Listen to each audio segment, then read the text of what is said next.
So Rogan had on RFK Jr. recently, and he was bringing up skepticism towards the vaccine and vaccine mandates and stuff like that. And then Peter Hotez. Skepticism or denying or whatever it may be. Yeah. Peter Hotez, I'm not super familiar with the story. Peter Hotez goes and he tweets him basically saying like, oh, like, why are you spreading all of this?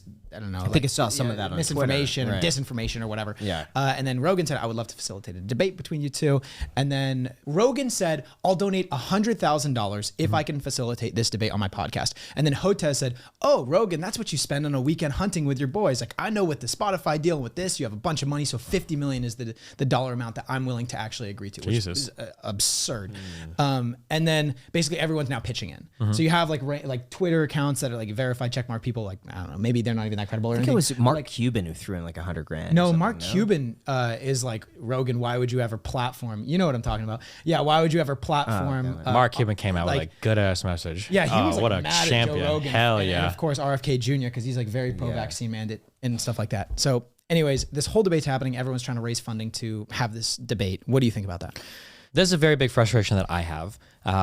When I have to argue against a lot of these people, I have to spend a lot of time reading research, reading studies, spending time on Wikipedia, figuring out like I have to learn so much shit because it's not my area of expertise, right? And all this research that I'm doing, like all this, every time like a new conspiracy theory comes out, like I have to like do more reading and more research to get like a handle on like immunology, viruses, like all this shit. I wish that people in the academic world spent a little bit more time on public outreach because I don't think that like the job should be left to people like me to do it. All of my ability and bonuses and stats in life are on this kind of like rhetorical and argumentative side, and I'm pretty smart, so I can do the research too. But goddamn, like rather than me, who's really good at debate, trying to research my way up there, why not take a guy that's really, really well researched and then have him just like practice a little bit in terms of debate or conversation?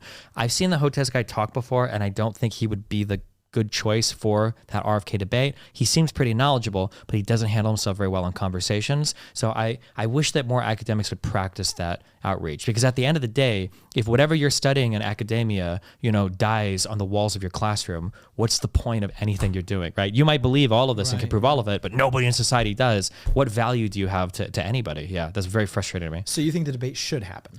I think the debate should happen, but you need to find academics who are You more... think it shouldn't be Hotez? I don't, based on, I've only seen a little, I probably watched like 30 minutes of arguing, but based on a little bit I've seen, he doesn't seem like the kind of guy that can aggressively handle himself in a confrontational situation.